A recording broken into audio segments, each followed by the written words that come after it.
સાહિત્યની વાત આવે ને તો એક નામ તો હંમેશા સામે આવે છે, વિલિયમ શેક્સપિયર. પણ ક્યારે વિચાર્યું છે કે કોણ હતા આ મહાન નાટ્યકાર અને કવિ? ચાલો આજે આપણે એમના જીવન અને એમના વારસાની એક મજેદાર સફર પર જઈએ.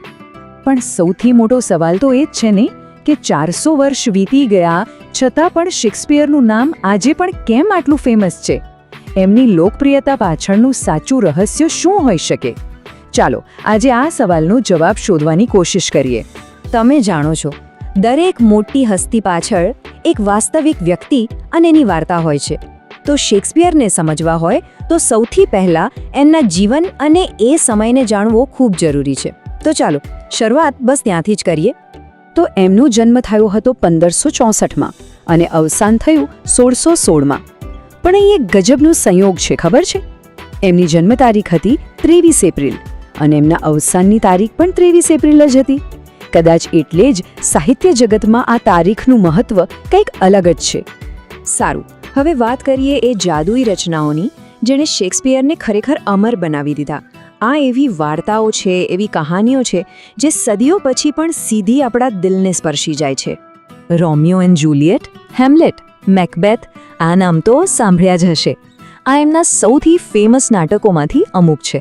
આમ તો એમનો સાહિત્ય સંગ્રહ બહુ જ મોટો છે, પણ આ અમુક રચનાઓએ તો દુનિયા પર એવી છાપ છોડી છે કે શું વાત કરવી. જો રોમિયો એન્ડ જુલિયટની વાત કરીએ તો એ ખાલી એક લવ સ્ટોરી નથી, એનાથી ઘણું વધારે છે. એમાં પ્રેમ, નફરત અને દુઃખ જેવી લાગણીઓને એટલી સુંદર રીતે બતાવી છે કે આજે પણ કોઈ પણ ઉંમરની વ્યક્તિ હોય એ તરત જ એની સાથે કનેક્ટ થઈ જાય છે. હવે બીજી બાજુ જુઓ, હેમ્લેટ. આ નાટક તો આપણને સીધા માનવ મનના ઊંડાણમાં લઈ જાય છે, જ્યાં સંઘર્ષ અને સાચા ખોટા વચ્ચેની લડાઈના સવાલો ઊભા થાય છે. એના પાત્રોની જે અંદરની ગડમથલ છે ને, એ આજે પણ આપણને વિચારવા પર મજબૂર કરી દે છે. સાચે જ આ નાટક સમય કરતાં ઘણું આગળ છે. તો સવાલ એ થાય કે એમની કૃતિઓ આટલી સફળ કેમ છે? આનો જવાબ એમની ભાષામાં જ છુપાયેલો છે. શેક્સપિયરની ભાષા કદાચ વાંચવામાં સરળ લાગે, પણ એ એટલી દમદાર છે ને કે સીધી દિલમાં ઉતરી જાય.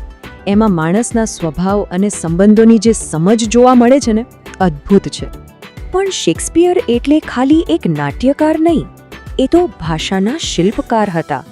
ચાલો હવે એ જોઈએ કે કેવી રીતે માત્ર એક વ્યક્તિએ આખી અંગ્રેજી ભાષાને કેટલી સમૃદ્ધ બનાવી દીધી.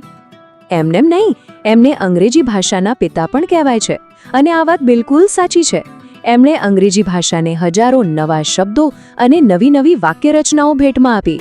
વિચાર તો કરો, એમના કારણે આવનારી પેઢીઓ માટે ભાષા કેટલી બધી સમૃદ્ધ બની ગઈ.